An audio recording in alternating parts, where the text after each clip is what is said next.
Hello there. I'm glad to see that our technology is working and that we each have our video and audio on so we both can see and hear each other. Sometimes there are technological glitches with these virtual appointments. Don't get worried about that. We'll figure things out as we move along. I also know that you may be a bit tired of Zooming, and this is probably not the senior year that you were expecting, but thank you just for showing up. We will definitely make the best of it. So how are you doing? Okay. I've read in the notes you wrote when you made your appointment through Starfish that you are a senior looking for a full-time entry-level position after graduation. Yes, I am. But I have no idea what I'm doing or where to start, and I don't have any related experience. I go to classes, I'm involved in one club, and work at Starbucks to pay for school, but that's it. I didn't think I needed help from career services before now, but now that I'm so close to graduating, I realize I need all the help I can get. I completely understand how you're feeling. Many students feel the same way. Services is here to alleviate that stress and make your transition into the workforce as smooth as possible. It won't be a piece of cake and you will have to do a lot of hard work, but I want to let you know that you have gained skills that employers want just by being a college student. Don't underestimate the value of your FSU degree. That's good to hear, but I still don't think I have the skills. Well, let's start with your major. Do you have any idea what you want to do after graduation? Don't be worry if you don't. I'm an English major. I'm not entirely sure what I'm qualified for, but if I had my dream job, it would be in public relations or writing for a food magazine. That's a great place to start. So, a potential employer wants to know that you can do the job that he or she wants you to do. In other words, do you fit? To demonstrate this well, you have to know what skills you have and what skills the employer wants. You might think you don't have any skills, but I'm here to help you figure out and uncover what skills you have simply by being a student. First, you've been a remote learner. In today's world, many positions will be remote.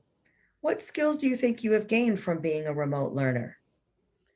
Well, I've had to be organized without having structure. I've had to manage my time wisely and stay on track of all my assignments. But the most important thing I've learned is communicating with my professors when I need help. Communication ensures both the professor and I are on the same page.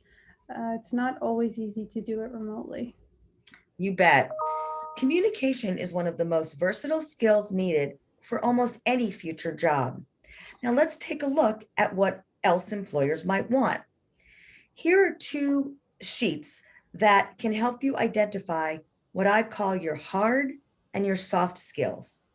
If you have not heard of those terms, think of hard skills as what a specific employer wants and soft skills as what every employer wants. Hard skills can often be taught if you have the soft skills to let you learn them. In fact, most employers would prefer an employee with the soft skills rather than the hard skills. Let's look at these sheets and see what some of these different skills are. Wow, many of these skills encompass what it means to be an English major. How so? Well, looking at the soft skills of critical thinking and written communication, these are two pillars of what I do in my English classes. Teamwork and professional work ethic were also used in my classes. If these are the skills every employer wants, then maybe I can use these skills in a lot of different professions. Exactly. So there's a lot to explore. Hopefully, we can get some of those soft skills onto your resume and in your cover letter. Going a step further, let's see what skills are needed in the particular job you're looking at. In other words, some of those hard skills. One of my favorite all-time resources that you can find on our website is called ONET. You can use it to look up job titles and the site describes the skills required for that job.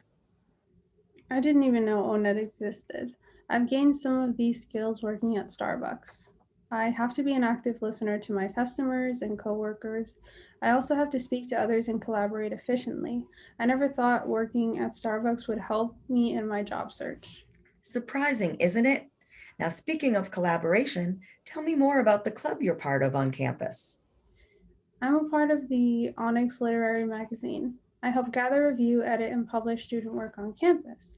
Looking at ONET, I can see that the job I'm looking for requires that I be able to do some of the things I did as contribute as a contributing writer and editor of the club. I might have the skills I need to succeed after all. Now that you've learned a little more about how your skills match what an employer is looking for, we can create application materials such as a resume and cover letter. Then we can start learning how to network and search for positions. But we don't have to do everything all at once.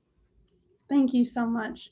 I thought I was going to have to do this all on my own. You've made it so much easier and helped me realize that my college education has provided me many skills employers are looking for. Now I'm not so afraid of life after post graduation.